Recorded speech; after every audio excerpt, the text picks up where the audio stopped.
اور یہ ہے جس ضمن میں اب اگلی آیت ہمارے سامنے آئی، وہ آیت کہ جس نے ان بے گھروں کو گھر کی زندگی دینی تھی، اور وہ آیت کہ جس کے بعد اچھے بھلے گھر ہمارے ہاں اب جہنم کی زندگی بن جاتے ہیں اسی ایک آیت سے، یہ دلو بہی کثیرہ و یادی بہی کثیرہ۔ قرآن کی آیت اس لیے آئی تھی کہ جیسا میں نے ابھی عرض کیا ہے کہ یہ خانمہ خراب اجڑے ہوئے بے گھر جن کی زندگیاں افیکشن سے محروم ہو چکی تھی، ان کے لیے کچھ انتظام کیا جائے، اور اسی آیت پہ جو عمل ہمارے ہاں ہو رہا ہے اس سے یہ کچھ کہ جنہیں اس سے پیشتر کچھ افیکشن نصیب تھی انہیں اس سے بھی محروم کر دیا جائے، یعنی ایک سے زیادہ بیویاں کرنے کا مطلب۔ آیت پہلے دے دیجیے، وَإِنْ خِفْتُمْ أَلَّا تُقْسِطُوا فِي الْيَتَامَىٰ، آپ دیکھتے ہیں مسئلہ سارا یتامہ کا۔ فَانكِحُوا مَا طَابَ لَكُم مِّنَ النِّسَاءِ مَثْنَىٰ وَالثُّلَاثَ وَالرُّبَاعَ فَإِنْ خِفْتُمْ أَلَّا تَعْدِلُوا فَوَاحِدَةً أَوْ مَا مَلَكَتْ أَيْمَانُكُمْ ذَٰلِكَ أَدْنَىٰ أَلَّا تَعُولُوا۔ یہ 4 تک بیویاں کرنے کا مسئلہ آپ کے ہاں ایسا ہے مسلمہ جیسا، اس میں نہ کسی غور کی ضرورت ہے نہ فکر کی ضرورت ہے، ہر مرد کو اجازت ہے کہ وہ دھڑا دھڑ 1 2 3 4 کرتا چلا جائے۔ یہ تو ابھی وہ ہیں جو اس سے یہ جو مثنیٰ و ثلاثہ و رباع اس سے 2 3 4 لیتے ہیں مراد، یہ ابھی تھوڑے ہیں۔ آپ کو معلوم ہے کہ اس سے اور مراد لینے والے کیا؟ مثنیٰ ثلاثہ رباع کے لفظ کے معنی ہوتے ہیں 2 2 3 3 4 4۔ اس کا یہ بھی مفہوم لینے والے ہیں 2 2 4 3 3 6 10 4 4 8 10 8 18۔ کچھ نیچے اترے انہوں نے کہا نہیں 2 3 4 2 تو 3 5 تو 4 9، تو ایک تو پہلی آئی، انہوں نے کہا 10 تھی، انہوں نے کہا نہیں 19۔ اگے او ما ملکت ایمانکم، لونڈیاں ان کی تعداد ہی کوئی۔ یتامہ کے مسئلے کا حل ہو رہا ہے۔ جو حقیقی بچے ہے نے پہلے انہوں نے بھی جہنم چھپا دیتا گیا۔ یہ ہے وہ آیت، سارے قرآن میں ایک ہی آیت ہے جس سے تعدد ازدواج یا ایک سے زیادہ بیویوں کا مسئلہ جو ہے اس کا حل نکالا جاتا ہے، اور وہ یہی ہے۔ لفظی ترجمہ جو ہے وہ تو عام ہے معلوم، وَإِنْ خِفْتُمْ، اگر تمہیں یہ چیز کا خوف ہو، ڈر ہو، اللہ تقسطوا فی الیتامى، یتامہ کے مسئلے کا منصفانہ حل نہیں تم تلاش کر سکو گے کوئی، تو پھر اس صورت میں یہ ہے کہ تم یہ عورتیں جو تمہیں ان میں سے پسند ہوں 2 3 4 تک شادی کر لو۔ پہلی چیز تو یہ ہے، اس میں سے پہلی چیز ہے وَإِنْ خِفْتُمْ أَلَّا تُقْسِطُوا فِي الْيَتَامَى۔ یہ عربی قاعدہ کی نہیں ہے، آپ بھی یہ جانتے ہیں، ہر زبان میں یہ معلوم ہے۔ وَإِنْ خِفْتُمْ، اگر یہ چیز ہو، یہ اگر سے شروع ہوئی ہے آیت، اسے شرط کہتے ہیں۔ اگر یہ چیز ہو، فن کے فے ہے جسے جزا کہتے ہیں گرامر میں، تو یہ بات کرو۔ اگر یہ ہو تو یہ کرو، اگر یہ نہ ہو تو یہ کرو ہی نہیں۔ ہر زبان میں یہ چیز ہوتی ہے صاحب کہ جو شے مشروط ہوتی ہے، اذا فات الشرط تو فات المشروط، مشہور ہے فکرہ یہ کہ اگر وہ شرط نہ ہو تو مشروط والی بات رہتی ہی نہیں ہے۔ لیکن آپ کو معلوم ہے اس آیت کے متعلق کیا کہا جاتا ہے؟ آپ حیران ہوں گے کہ ہمارے ہاں خطبہ نکاح میں جو آیتیں پڑھی جاتی ہیں نا اس وقت، اس میں یہ آیت ہوتی، اور اس آیت میں یہ جو ہے نا وہ ان خفتم، یہ شرط جو ہے اگر یہ ہو، اتنے حصے کو پڑھا ہی نہیں جاتا، بیٹھے ہوئے کہا جاتا ہے فَانكِحُوا مَا طَابَ لَكُم مِّنَ النِّسَاءِ، تم جو پسندیدہ عورتیں ہوں ان میں سے 2 3 4 تک شادی کر سکتے ہو۔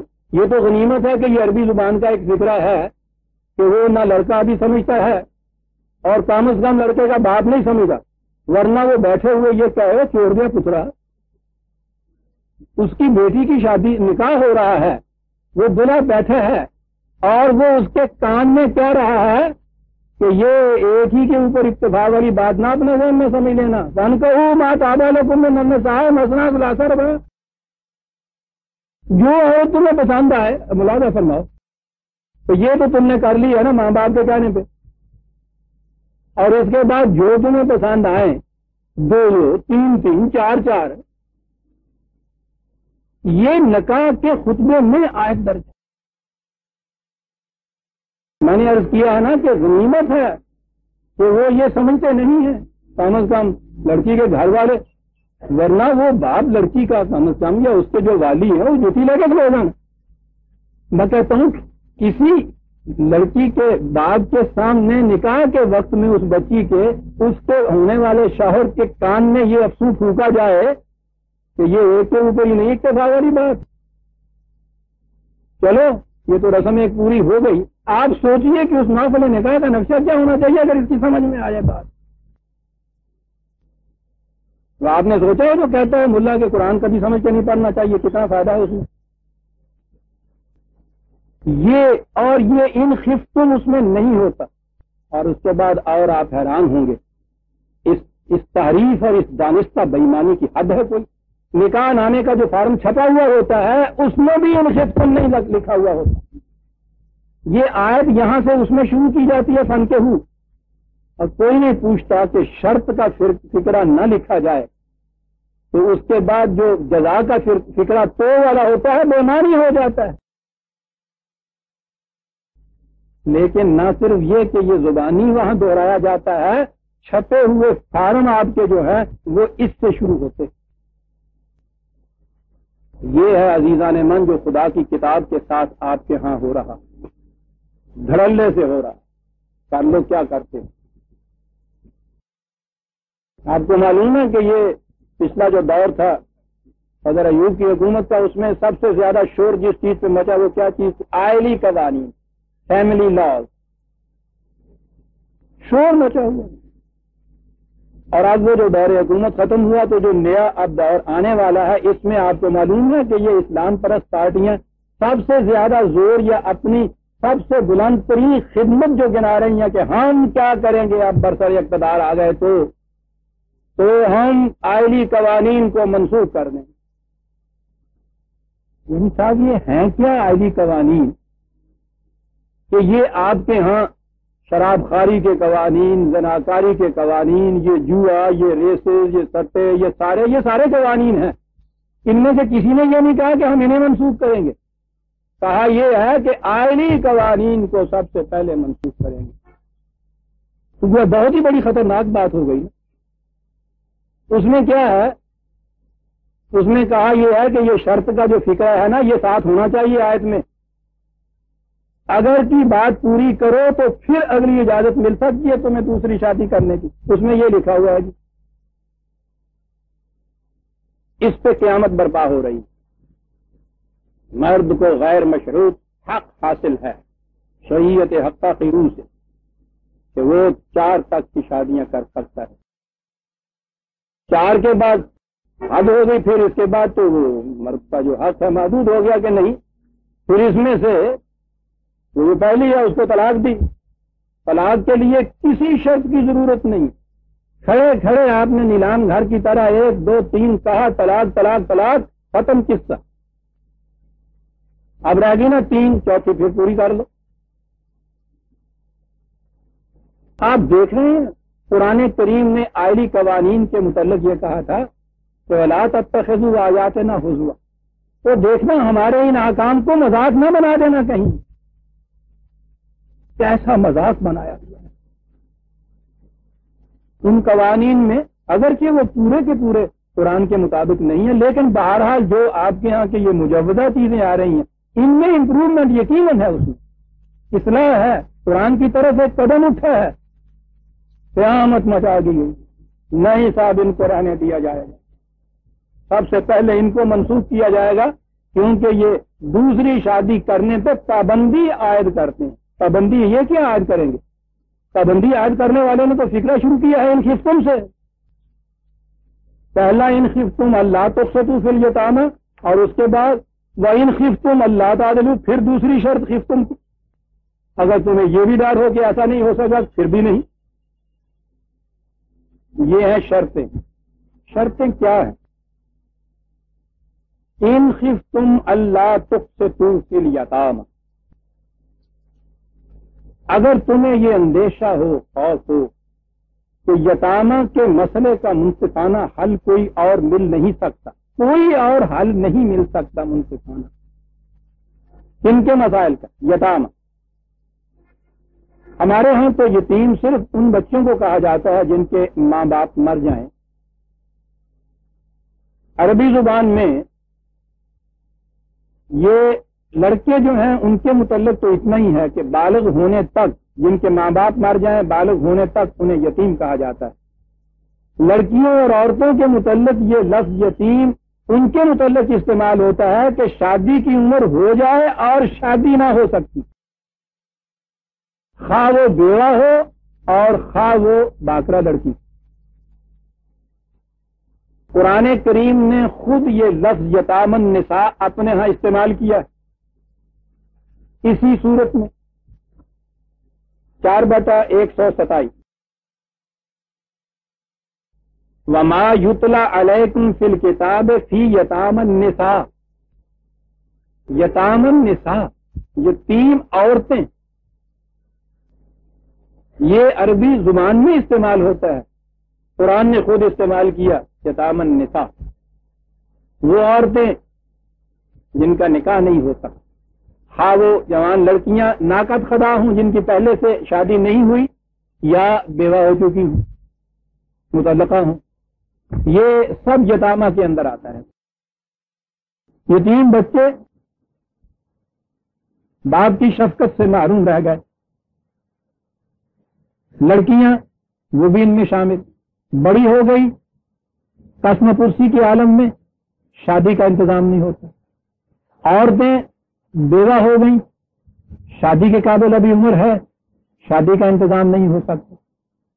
اب یہ جو گھر ہے آپ دیکھیں گے کہ بنیادی طور پہ ایک تو اقتصادی طور پہ بھی ان پہ یہ مفلوق الحالی آئی ہے، بنیادی طور پہ گھر کا نقشہ بگڑ گیا ہے، گھر والی زندگی ان کی نہیں رہی. حالات کیا تھے مدینے کی ابتدائی زندگی؟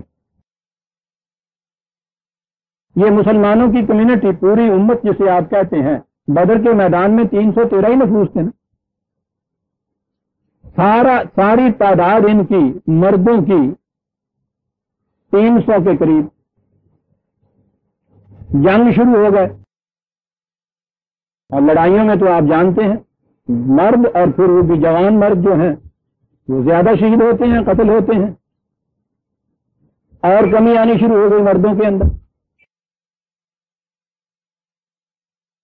حکم یہ عورتوں کے متعلق تو یہ صرف مسلمان سے شادی کر سکتی، مسلمان مردوں کے متعلق تو یہ استثناء تھی کہ اہل کتاب کی عورتوں سے شادی کر سکتے ہیں. میں آگے چل کے جب وہ آئے گا تو عرض کروں گا کہ وہ جو استثناء تھی جب حالات بدل گئے ہیں تو حضرت عمر کے زمانے میں یہ چیز جو تھی ختم کر دی گئی.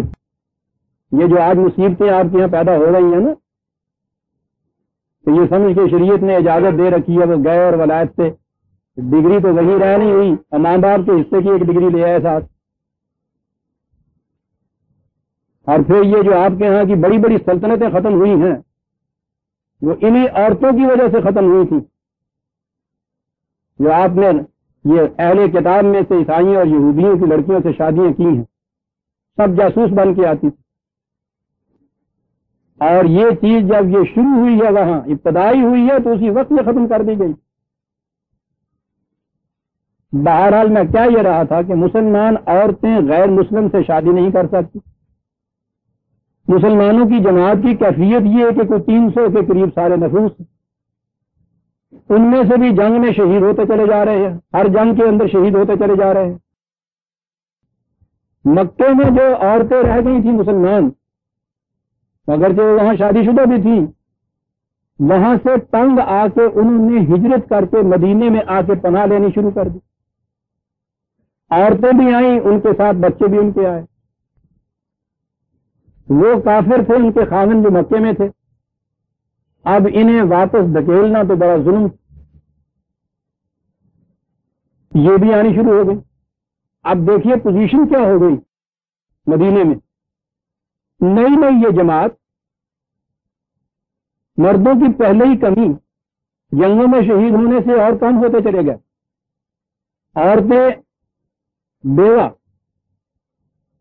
باہر سے مکے کی طرف سے یا اور طرف سے عورتیں اپنے خاندوں کو گھر بار کو چھوڑ کر جو کافر تھے یہاں آنی شروع ہو گئی، چھوٹی سی کمیونٹی، اور ابھی مدینے کے اندر غیر مسلموں کی اتنی آبادی، آپ دیکھتے ہیں پرابلم کیا کریٹ ہو گئی ان کے لیے۔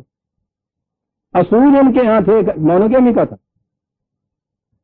ایک وقت میں ایک بیوی، اور خود قرآن نے یہ کہا ہے فَإِنْ خِفْتُمْ أَلَّا تَعْدِلُوا فَوَاحِدَةً، وہی ایک کا جو قانون ہے تمہارے ہاں، اگر یہ شرطیں پوری نہ ہوں تو وہی ایک کا قانون، فَوَاحِدَةً کیا کہ قرآن نے خود بتا دیا کہ قانون کیا ہے۔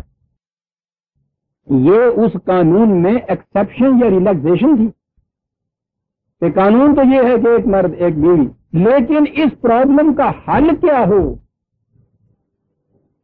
یہ بہت بڑا تمدنی مسئلہ سامنے آ گیا تھا، معاشرتی مسئلہ سامنے آ گیا تھا۔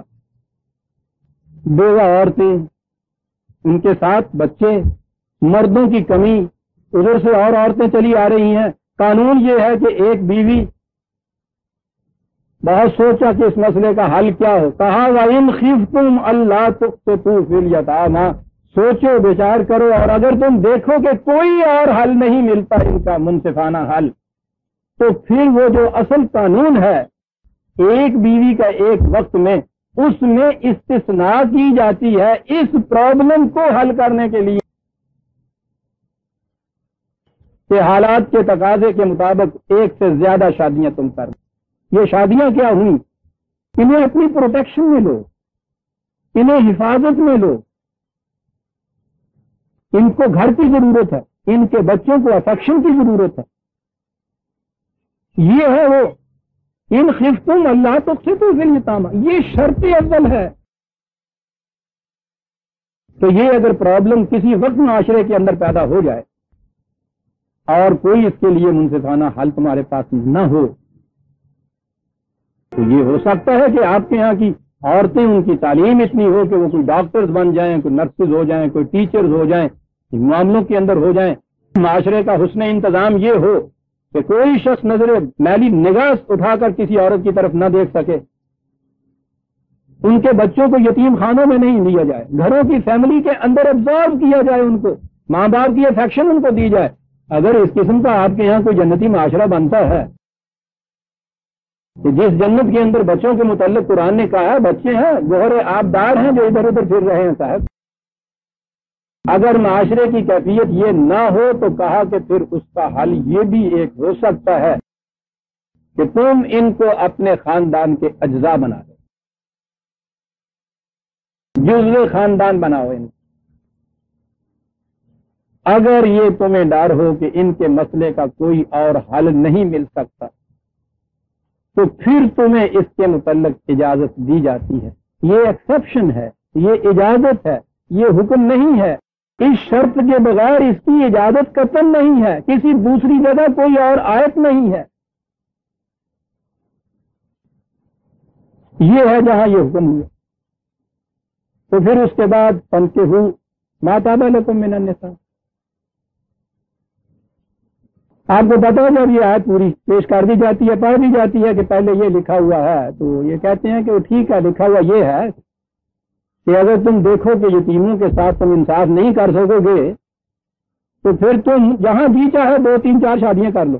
ان سے پوچھو کہ ذرا اس فکرے کو دوہرا دیجئے جو آپ نے ابھی فرمایا ہے، کوئی تک بھی ہے اس میں کہ یہ یتیم بچے جو ہیں ان کے مسئلے کا اگر حل تمہیں نہ ملتا ہو تو یہ یتیموں کو تو چھوڑ دو ایسے ہی، اور جو گھر تمہارا مطمئن اور پرسکون چلا آتا ہے اس کا سکون بگاڑو، جا کے 2 2 3 3 شادیاں کر لو سر۔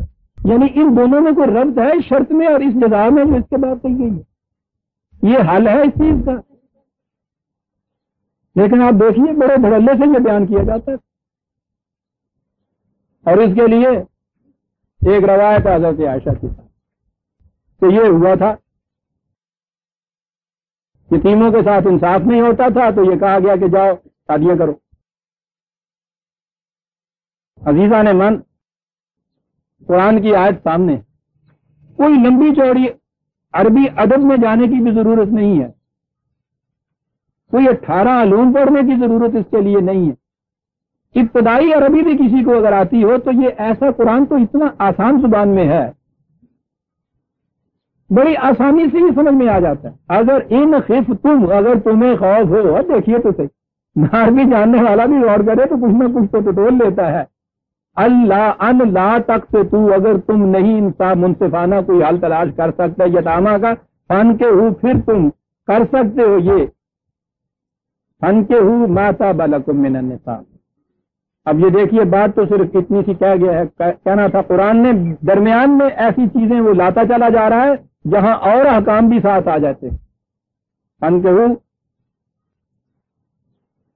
نکاح کرو، ما طاب لکم۔ اب پہلی چیز یہ ہے اپنی پسند کے مطابق۔ اگلا جو مسئلہ آپ کے ہاں ہے نا کہ صاحب بچپن میں بھی شادی کر دی جا سکتی ہے، یعنی شادی کے لیے بالغ ہونا شرط نہیں۔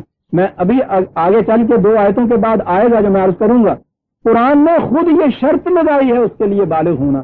اور عزیزان من، آپ سوچئے تو صحیح، بلوغت کے بغیر میرج یا شادی یا نکاح سوال ہی پیدا نہیں ہوتا۔ کبھی حیوانوں میں بھی آپ نے دیکھا یہ مسئلہ،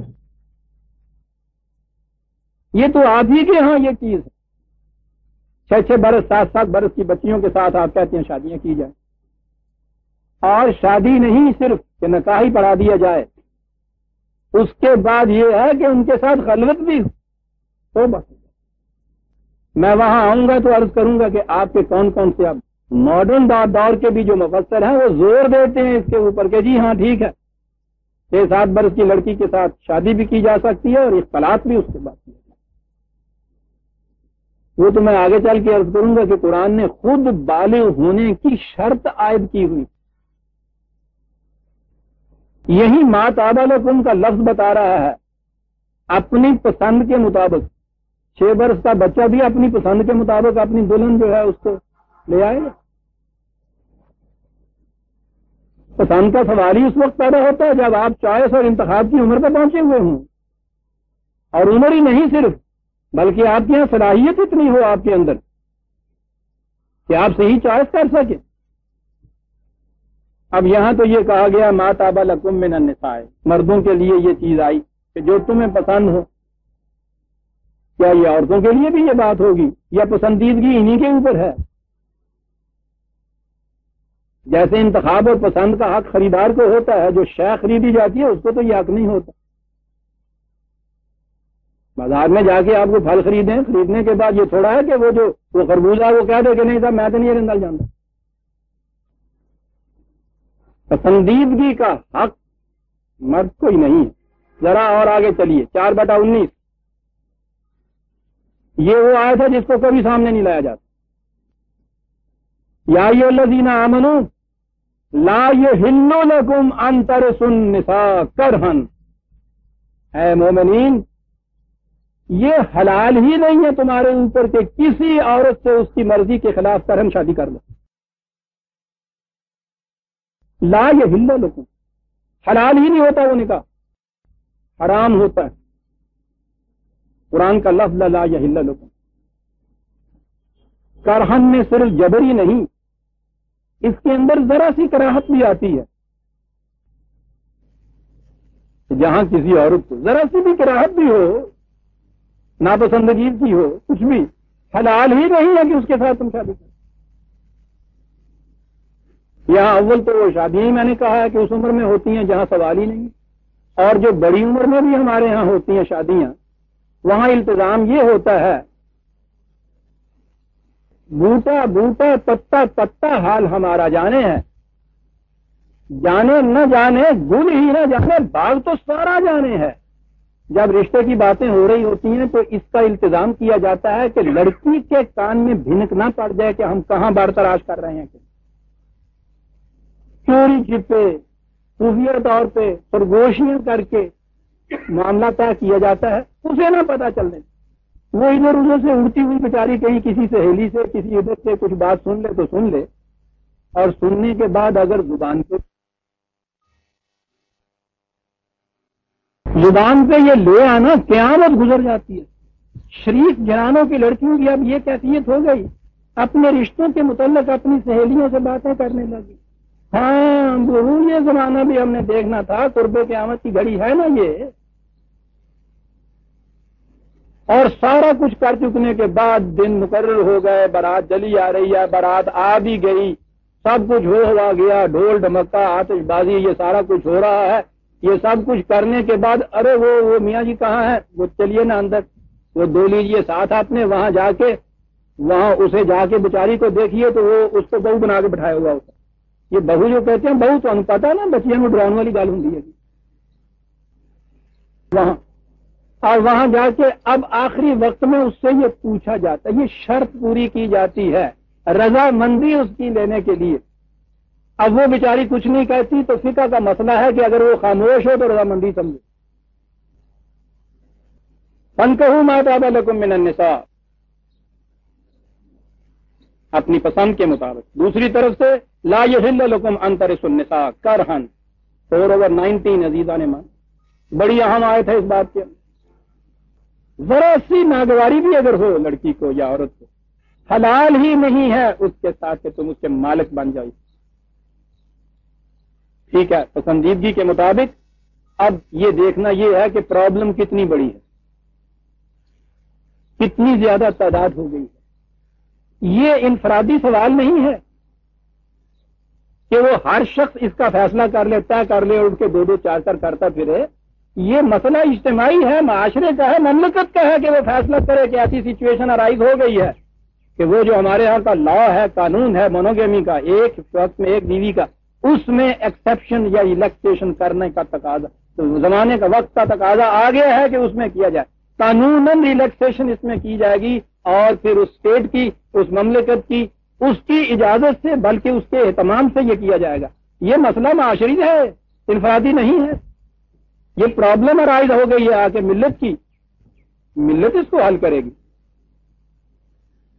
اب اس کے بعد اگلی چیز یہ آئی کہ صاحب بستہ راستہ گھر ہے، اور ہم تو اب دیکھتے ہیں نا کہ اس گھر کے اندر اگر سوکن آ جائے اور پھر 7 بچے بھی آ جائیں تو کیا قیامت وہاں گزرتی ہے۔ اور مسئلہ تھا ان دونوں کو وہ کچھ دینے کا جس سے یہ بیچارے محروم ہو گئے، یہ عورت یہ محروم ہو گئی تھی کچھ چیزوں سے، یہ بچے یہ محروم ہو گئے تھے اس افیکشن اور شفقت اور رافت اور رحمت اور محبت سے جو ماں باپ سے مل سکتی ہے، یہ پرووائڈ کرنے کے لیے تو یہ سلسلہ تھا۔ اور اگر کیفیت یہ ہو جائے کہ یہ اس گھر میں آ جائے جہاں آ کے اچھا بستہ رستہ گھر بھی جہنم بن جائے، سوال یہ نہیں، دوسری شرط اس کے ساتھ لگا دی۔ اور اگر اس کے بعد پھر یہ جو ایسے لوگ ہیں کہ جو ایسا انتظام کر سکتے ہیں، ان کے ہاں بھی اگر یہ صورت ہے کہ وہ عدل کی بات نہیں ہو سکے گی، پھر بھی اجازت نہیں دی جا سکتی۔ سوال آ گیا عدل، یہاں پھر ایک بڑی پرلطف چیز آتی ہے۔ اس مقام پہ تو قرآن نے نہیں بتایا کہ عدل سے مقصود کیا ہے، کس قسم کا عدل۔ آگے چل کے ایک آیت ہے، اسے دیکھیے اور پھر دیکھیے آپ آیات کے ساتھ، قرآن کی آیات کے ساتھ، جو اس نے کہا تھا نا کہ مذاق نہ بنا لینا، مذاق کیا بنایا، وہ یہ ہے کہ وَلَن تَسْتَطِيعُوا أَن تَعْدِلُوا بَيْنَ النِّسَاءِ وَلَوْ حَرَصْتُمْ، کہا کہ تم عورتوں کے درمیان عدل کر ہی نہیں سکتے خواہ کتنا ہی کیوں نہ چاہو۔ تو اس کے بعد وہ لوگ 4/129 4/129 وہ لوگ جو یہ کہتے ہیں کہ کسی حالت میں بھی ایک سے زیادہ شادی کی اجازت ہے ہی نہیں قرآن میں، یہ بھی ہمارے ہاں کے ہیں، وہ ان سے کہا جاتا ہے کہ دیکھیے وہاں یہ ہے کہ ایک سے زیادہ 2 3 4 کرو، کہا کہ وہاں شرط یہ بتائی ہوئی ہے کہ عدل کر سکو، اور یہاں یہ ہے کہ تم کتنی ہی کوشش کرو عدل کر نہیں سکو گے، لہذا اس آیت کی روح سے تو بات یہ ہو گئی نا، ادھر یہ کہہ دیا پچکارنے کے لیے کوئی بات نہیں، کوئی بات نہیں، کر لو 2 2 3 3 4 شرطیں ہے گی ہے کہ کاج دار و مریض پیالہ پڑیا ہے ہوئے ان ونگا بھی کرو تو پانی گرے نہیں، یہ نہ گرے تو سارا تھوڑا پیالہ. یعنی شرط عائد کی جا رہی ہے کہ عدل کرو، اور کہا یہ جا رہا ہے کہ عدل تم کر ہی نہیں سکتے. کہتے ہیں دیکھا نا قرآن نے، اللہ میاں نے کس طریقے سے اجازت بھی دی، اجازت دی کہ چھین بھی لی. سبحان اللہ، کیا قانون بانے والا خدا ہے. یہ اندازہ لگائیے آپ کے ہاں کوئی اس قسم کا قانون بنائے تو اسے کیا کہا جائے گا؟ فخر سے کہتے ہیں اجازت بھی دے دی، شرط ایسی لگا دی کہ جو کبھی قابل عمل ہی نہ ہو، عملاً اجازت منسوخ، قولاً اجازت اپنی جگہ موجود. واہ، خدا کے قانون. بات یہ نہیں عزیزان، قرآن نے وہی بات کہہ دی. ایک چیز تو ہوتی ہے جذبات کی، دوسری چیز ہوتی ہے معاملات کی. جہاں تک جذبات کا تعلق ہے وہ ہم جانتے ہیں کہ اس کے اندر مساوات، عدل کے معنی مساوات ہوتا ہے. عدل کہتے ہیں یہ جو یہ قدوں کے اوپر وہ بوریاں لدی جاتی ہیں، چھٹ جنوں کہنے دونوں طرف وہ ہوتی ہیں نا، وہ بوجھ اس کے آدھا ادھر آدھا ادھر، تو وہ اسے کہتے ہیں عدل. آپ اس میں ذرا کبھی دیکھیے گا کہ اگر کسی ایک طرف کا بوجھ ذرا بھی زیادہ ہو جائے تو وہ جو لدا ہوا ہوتا ہے وہی نیچے نہیں گرتا، وہ جانور بھی بیٹھ جاتا ہے. عدل اس قسم کے برتاؤ کو کہتے ہیں کہ جس میں یوں مساوات کی کیفیت ہو. قرآن نے کہا ہے کہ یہ ٹھیک ہے معاملات کی دنیا تک تو یہ چیز کی جا سکتی ہے، جذبات کی دنیا کے اندر یہ بات اس قسم کا عدل جو ہے یہ نہیں کیا جا سکتا. لہذا جب ہم نے عدل کی شرط لگائی تھی تو یہ چیز نہیں تھی کہ ہم اس کی توقع تم سے کرتے تھے. کرنا صرف یہ ہے فلا تمیلوا کل المیل فتذروها کالمعلقہ. یہ کیفیت نہ تمہاری کہیں ہو جائے کہ وہ تم پورے کے پورے وہ ایک بوجھ ایک ہی طرف تمہارا سارا جھک جائے. اور اس بیچاری کو لائے بھی تھے تم گھر میں پروٹیکشن دینے کے لیے، حفاظت کرنے کے لیے، شفقت اور رافت کے لیے، اور اس کی کیفیت یہ ہو جائے کہ نہ یہ بن بیاہی رہے نہ یہ بیاہدائی ہو، ادھر لٹکی ہوئی. یہ معلقہ علاقہ جو ہے اس کے دونوں معنی ہو سکتے ہیں. درمیان میں کسی کو لٹکا دیا جائے وہ بھی، اور کانٹوں میں چادر کو الجھا دیا جائے تو وہ بھی معنی اس سے ہوتے ہیں. کیا لفظ لایا ہے قرآن. دوسری چیز یہ ہو، اب سیدھی سی بات ہے کہ یہاں جو لایا جا رہا ہے یہ گھر خالی تو ہے نہیں، پہلی شادی تو یہ کر نہیں رہا، گھر میں تو موجود ہے پہلی بیوی. آپ سوچئے کہ اگر اس بیوی کی کنسنٹ رضامندی اس بات میں نہ ہو تو اس گھر کے اندر کسی قسم کا بھی عدل ہو سکتا ہے؟ سوال ہی پیدا نہیں ہوتا. یہ جو آئلی قوانین ہیں نا جن کے متعلق میں نے عرض کیا ہے کہ بہت بڑا جہاد ہو رہا ہے، اس میں شرط یہ لگائی گئی تھی کہ اگر ایسی کوئی سچویشن تمہارے ہاں پیدا ہو جائے جو دوسری شادی کرنی ہے تو پہلی بیوی کی رضامندی شرط ہے اس کے اندر. بڑی حد تک ایک پروٹیکشن اس میں دی گئی ہوئی، وہ اسے توڑنے کے پیچھے پڑے ہوئے. اب یہ کہا جائے گا کہ صاحب یہ چیز تو پھر ہوئی،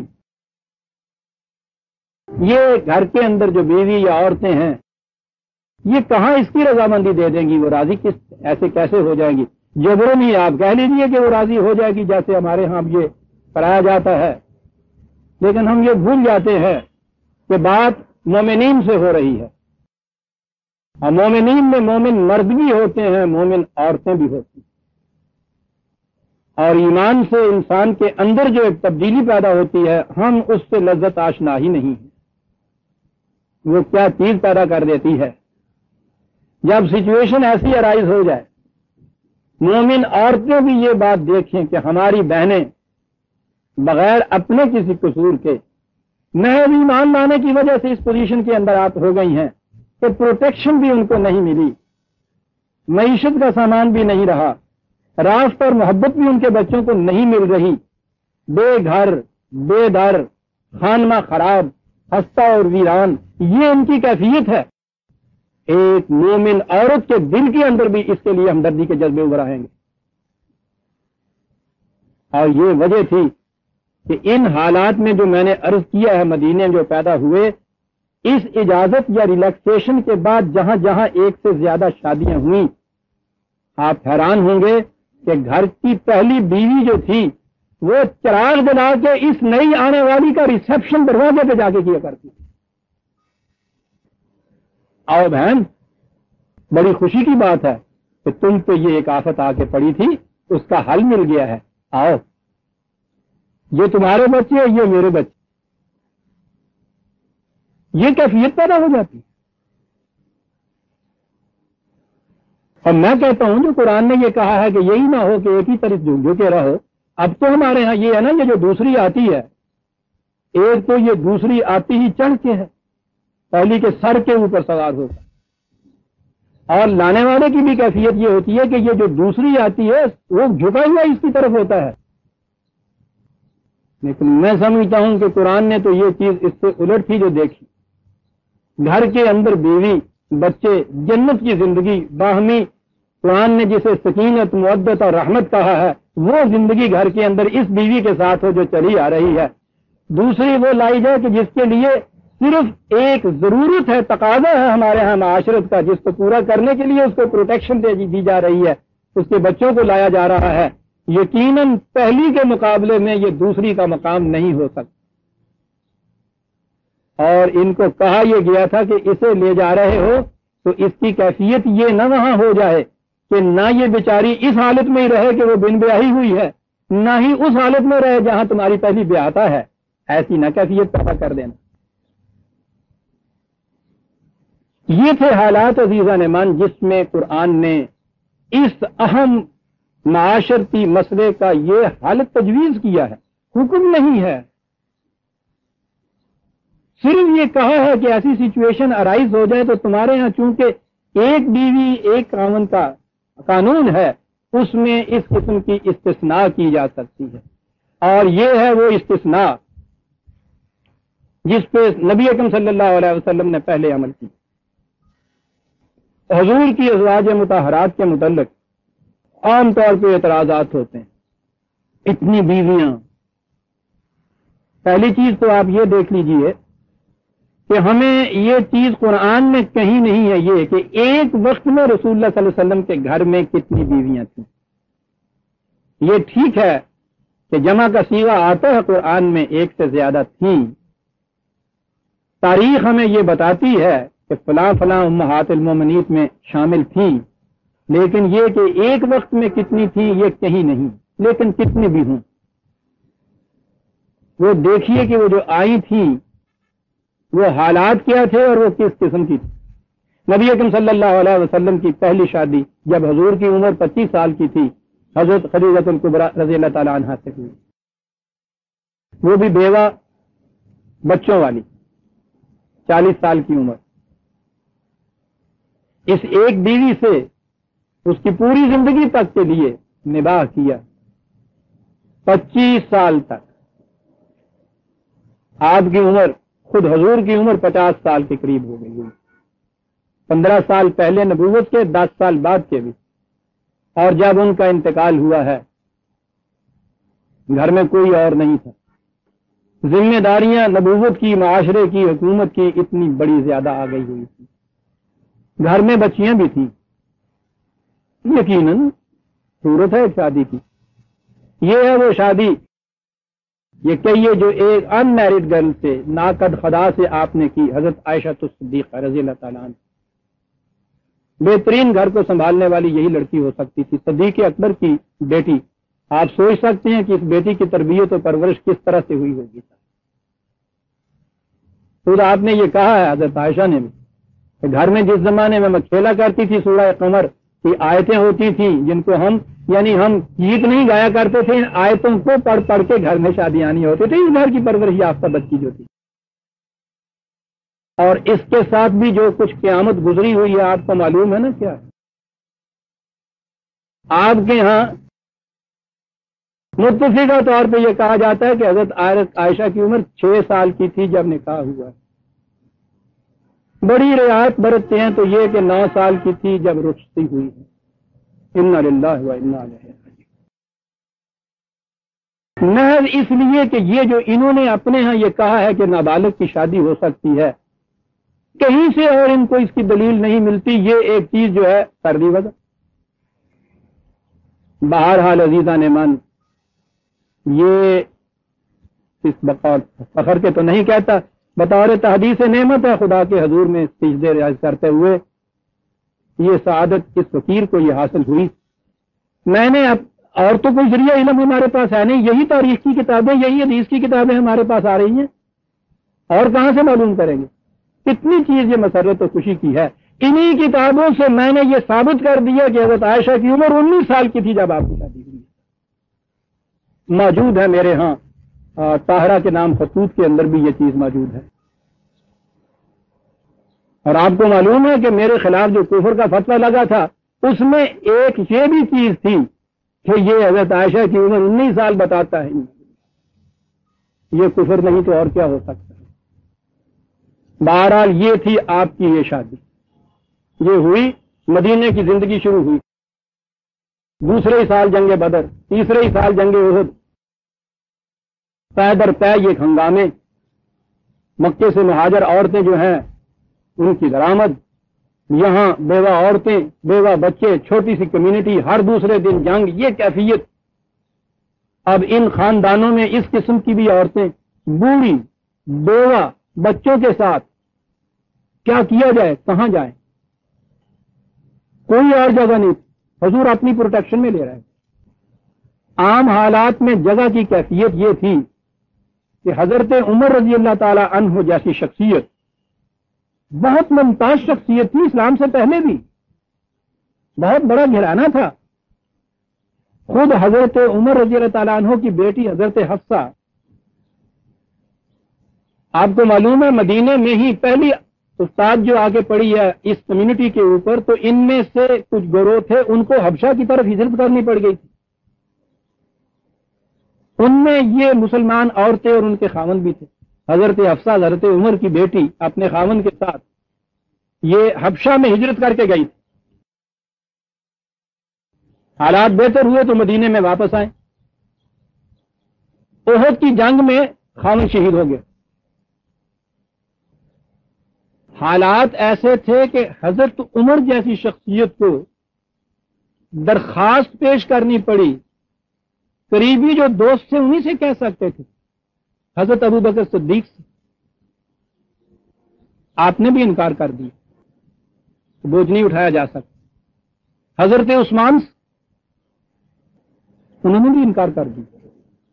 آپ سوچئے، یعنی ان سے پتہ چلتا ہے کہ سچویشن کیسی تھی، کیا گزرتی ہوگی حضرت عمر کے اوپر، اس عورت کے اوپر، تو جس نے ان حالات میں حبشہ جیسے مقام پہ ہجرت کی، عمر کی بیٹی، وہاں کس طرح سے دن گزارے ہوں گے آپ سوچ سکتے ہیں عزیزان ایمان۔ پناہ گزینوں کی حیثیت سے غیر مسلم کے ملک کے اندر جا کے پناہ لی ہوئی، وہاں کی یہ زندگی بسر کر کے بیچاری آئیں، خدا خدا کر کے پھر واپس آنے کی مہلت ملی۔ دوسرے ہی سال احد کے اندر جنگ احد میں ہم شہید ہو گیا کے ساتھ۔ اور کیفیت یہ ہے کہ ممتاز گھرانے کی یہ خاتون ہے، بات ریکویسٹ کر رہا ہے، ان سے درخواست کر رہا ہے، کوئی تیار نہیں ہو رہا۔ ان حالات میں حضور نے یہ کہا کہ جسے کہیں اور پناہ نہیں ملتی، کاشانہ نبوی اس کے لیے پناہ گاہ ہے، عمر حفصہ کو یہاں بھیج۔ یہاں حضور نے شادیاں کی تھی، شادیاں ہیں یہ۔ حضرت سودا یہ بھی انہی میں سے تھیں جنہوں نے حبشہ میں ہجرت کی تھی، وہاں گئی، وہاں خاوند مر گیا۔ سوچئے تو صحیح کہ اس قسم پرسی کے عالم میں، دیار غیر میں، وہاں خاوند مر گیا۔ کوئی مکان نہیں ہے جہاں جا سکے، کوئی جگہ نہیں ہے جہاں پروٹیکشن مل سکے۔ یہاں کی حالات آپ دیکھ چکے ہیں کہ کیا صورت تھی، کوئی جگہ ان کے لیے نہیں تھی۔ رسول اللہ نے کہا کہ پھر کاشانہ نبوی ہے۔ معمر عورتیں 2-2 3-3 دفعہ کی بیوہ ہوئی تھی یہ لوگ، بچوں والی، کتنی عمر ان کی، بڑھاپے کے زمانے۔ حضرت سودا نے حضرت ام سلمہ یہ بھی ان میں سی تھی جنہوں نے حبشہ کی طرف ہجرت کی ہوئی تھی. وہاں سے واپس آئیں، خاوند جنگ احد کے اندر شہید ہو گئے. پھر وہی سچویشن ارائز ہو گئی، پھر وہی بیوہ چونوالی، خانمہ خراب، کوئی جگہ پروٹیکشن کی نہیں ہے. ایک یہ ہے ام حبیبہ. ابو سفیان جیسے ممتاز قریش کی بیٹی، سوچتے ہیں آپ کتنی ممتاز، اسلام لے آئی. ابو سفیان جیسا باپ، بیٹی اسلام لے آئی ہوگی تو کیا کچھ نہیں گھر میں ہوا ہوگا. خاوند کے ساتھ بہرحال برابر کا خاوند ہوگا، ممتاز گھرانے کی خاتون تھی، حبشے کی طرف ہجرت کرنی پڑی. وہاں جا کے یہ خاوند تھا، اس نے وہاں کچھ شراب پینی شروع کی، اور اس کے بعد وہاں حبشہ جو تھا عیسائیوں کا تھا کی مملکت کی، یہ ایتھیوپیا، یہ جو ہیلے سلاسی آپ کہتے ہیں جسے، وہاں وہ عیسائی ہو گیا. پیچھے باپ ہے جس کی مرضی کے خلاف یہ سارا کچھ، یہ شادی ہوئی. وہاں ایسے دیار غیر میں ہے جہاں کوئی باقی نہیں رہا. وہاں سے یہ پکار ان کی آئی حضور کی طرف کہ میرے لیے تو کوئی جگہ باقی نہیں رہی، حبشے سے بہرحال واپس آنا ہے. باپ کے گھر میں جا نہیں سکتی، خاوند ہے نہیں، کوئی اور رشتہ دار ایسا نہیں ہے. یہ بھائی ابھی معاویہ بھی تو ابھی مسلمان نہیں ہوئے تھے، یہ تو فتح مکہ کے بعد مسلمان ہوئے. کہاں جائیں؟ حضور نے اس بادشاہ کی وساطت سے یہ پیغام بھیجا تھا، گھبراؤ نہیں، کوئی اور مکان نہیں ہوگا، یہ گھر موجود ہوگا تمہارے لیے، اس گھر میں تم آ سکتے. حضرت زینب 2 دفعہ پہلے بیوہ ہو چکی تھی یا مطلقہ تھی، تیسرا خاوند تھا. جنگ احد میں وہ شہید ہو گئے. یہ بھی آئیں اس کا شانہ نبوی کے اندر، اتنی ضعیف الملک تھی کہ 3-4 مہینے کے بعد انتقال کر دی. ان میں ایک حضرت زینب، وہ جو حضرت زید کے ساتھ جن کی شادی ہوئی اور جو شادی نبھ نہیں سکی، آپ کا غلام زید جو، جب وہ وہاں آؤں گا تو وہاں میں وہ واقعات پیش کروں گا. لیکن وہ سچویشن ایسی تھی کہ حضور نے وہ شادی کرائی تھی ایک غلام کی متعلقہ کے ساتھ. قریش میں سے کون تھا جو شادی کرنے کے لیے تیار ہو جاتا؟ اور اس کے ساتھ کیا بیتی ہوگی کہ قریش کی اتنی بڑی ممتاز گھرانے کی خاتون کی شادی ایک غلام کے ساتھ کی گئی اور اس نے بھی طلاق دے دی. کیسا دل نہیں ٹوٹا ہوگا. ایک یہ تھا وہ گھرانہ عزیزان من، جہاں یہ کہا جاتا ہے کہ جب حضور کی یہ شادیاں ہوئی، 2-2 3-3 دفعہ کی بیوہ ہوئی، بچوں والی، معمر، خاوند جنگوں میں شہید ہو گئے ہوئے، کوئی حبشہ کے اندر بیچاری قسم پرسی کے عالم میں رہ گئی ہوئی. یہ حضرت میمونہ وہ مکے میں تھیں، ہجرت کر کے بھی نہیں آ سکی تھی، اتنی گھری ہوئی تھی، وہاں بھی وہ بیوہ ہو گئیں، کوئی جگہ نہیں تھی جانے کے لیے.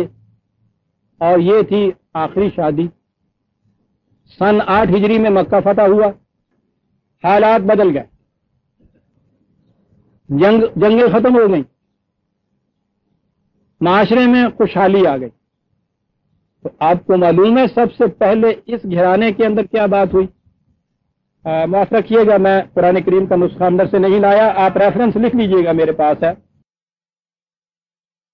سب سے پہلے جب حالات پرسکون ہو گئے، نارمل ہو گئے، اعتدال پہ آ گئے، خود قرآن میں یہ چیز ہے 33/28-29 33/28-29. اندازہ لگائیے کہ حالات کے تقاضے کے مطابق ہوتا کیا تھا جنہیں کہتے ہیں اتنی شادیاں آپ نے کی. جب یہ کیفیت ہو گئی تو قرآن میں یہ ہے کہ آپ نے ان ازواج مطہرات کو بلایا اور ان سے کہا کہ جن حالات میں آپ اس گھر میں آئی تھیں آپ کو معلوم ہے. اللہ کا شکر ہے کہ وہ حالات بدل گئے، معاشرے کے حالات اچھے ہو گئے ہیں، خوشحالی کی زندگیاں بسر کی جا سکتی ہیں. میرے گھر میں کہنے کے لیے تو ایک سربراہ مملکت کا یہ گھر ہے، لیکن پوری مملکت میں سب سے غریب تر گھر یہ گھر ہوگا۔ تم آئی تھی تو اس زمانے میں مجبور تھی، میں اب تمہیں مجبوری کی حالت میں نہیں رکھنا چاہتا، میری طرف سے اب اجازت ہے، تم میں سے جو سمجھے کہ اس گھر سے بہتر گھر اس کو کہیں اور مل سکتا ہے، میں خود خوشی سے اس کو رخصت کر دوں۔ غور فرمایا آپ نے؟ قرآن اس کی شہادت دیتا، اور قرآن ہی پھر اس کی شہادت دیتا ہے 33/52 52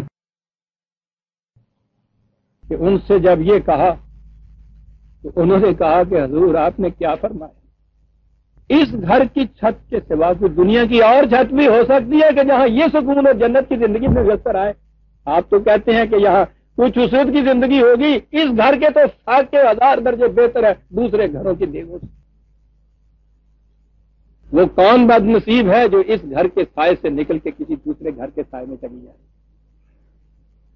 کہا کہ اسے بھی سمجھ لو، اس گھر میں رہو گی تو تم امہات المومنین ہو جاؤ گی، تمہاری حیثیت امت کے مردوں کی ماؤں کی سی حیثیت ہو جائے گی، حضور کی وفات کے بعد بھی کوئی شادی نہیں تم سے کر سکے گا، سوچ لو اس کو۔ انہوں نے کہا کہ اس کے بعد کسی اور جگہ شادی کا سوال، یہ بھی سب قبول۔ انہوں نے کہا یہ درجہ حاصل کیسے ہو سکتا ہے؟ اور اس کے بعد اس مرد سے یعنی حضور نبی اکرم صلی اللہ علیہ وسلم کے متعلق کہا کہ اب آپ بھی سن رکھیے، یہ نہ ہو کہ حالات بہتر ہو گئے ہیں، خوشحالی ہو گئی ہے، زندگی کسی اور نہج کی ہو گئی ہے، تم بھی اب کوئی شادی نہیں کر سکتے، حتیٰ کہ اگر ان میں سے کسی کو طلاق دے کے الگ کرنے کی بھی ضرورت پہ حالت پیش آ جائے تو اس کی جگہ بھی تم کوئی بیوی نہیں لا سکتے، تم نے یہ شادیاں نہیں کی۔ یہ ہیں نبی اکرم صلی اللہ علیہ وسلم کی ازواج مطہرات کے متعلق حالات۔ یہ ہیں عزیزان من قرآن کریم کی وہ پابندیاں جو اس نے عائد کی ہیں ایک سے زیادہ شادی کے لیے۔ دونوں شرطیں، حالات ایسے پیدا ہو جائیں کہ یتامہ کے مسئلے کا منصفانہ حل کوئی نہ مل سکتا، معاشرہ اس کا طے کرے کہ حالات و سچویشن ایسی پیدا ہو گئی ہے، مملکت اس قانون کے اندر جو وحدت ازدواج کا ہے، مونوگیمی کا ہے، اس میں ریلیکسیشن کی ضرورت محسوس کرے، وہ اس میں ایکسیپشن کرے، اس اجازت کے بعد پھر اپنے حالات دیکھے جائیں کہ گھر کے اندر ایسی صورت پیدا ہوگی کہ عدل اور انصاف، شفقت اور محبت، راحت اور رحمت کی زندگی بسر ہو جائے، جہاں یہ کیفیت پیدا ہو، میاں بیوی دونوں اس صورت کے اندر راضی ہوں، وہ لائیں، یہ گھر کے اندر آ کے گھر والی کی بہن بنے، یہ بچے ان کے بچے بنے، وہ چیز جس سے یہ محروم ہو گئے ہوئے تھے وہ چیز اس چھت کے نیچے ان کو میسر آئے۔ کہا کہ اگر سمجھو کہ یہ کر سکو گے تم کسی طرح سے تو پھر اجازت دی جا سکتی ہے کہ ایک کی موجودگی میں دوسری شادی رہو، اور اگر ان دو شرطوں میں سے کوئی بھی پوری نہیں ہوتی فواحدۃ، قانون تو وہ موجود ہے ایک کا۔ اس کے بعد ہے او ما ملکت ایمانکم، یا جو کہا جاتا ہے کہ پھر اور لونڈیاں، یہ اور بات آ گئی۔ اسلام میں غلام اور لونڈیاں، بالخصوص لونڈیاں، اس کی کیا پوزیشن ہے، یہ کیا بات ہے؟ یہ سوال پھر وہ آ گیا کہ جو وضاحت چاہتا ہے۔ آپ کے ہاں کا تو مسئلہ یہ ہے نا کہ ان کے ساتھ نہ نکاح کی شرط، نہ تعداد کی شرط، نہ طلاق کی شرط، جتنی قابو آئیں جنگ کے قیدیوں میں سے وہ بانٹ دی جائیں، سپاہی گھروں میں رکھیں، استعمال کے بعد جس کو جی چاہے تحفہ دے دیں، بازار میں جا کے بیچ دیں، وہاں سے خرید کے لے آئی جائے۔ عورت کے متعلق اس قانون کے نیچے یہ قوم انکوائری کمیشن بٹھاتی ہے کہ ہمارے اوپر یہ عذاب کیوں ہے خدا کا، اس کے لیے انکوائری کمیشن بٹھانے کی ضرورت ہے۔ جس قوم میں انسان کھڑا کر کے نیلام کیا جاتا ہو عزیزان من، اس پہ آسمان نہیں ٹوٹ پڑے گا تو اور کیا ہوگا؟ اس قوم کی اب تک بھی یہی صورت رہی.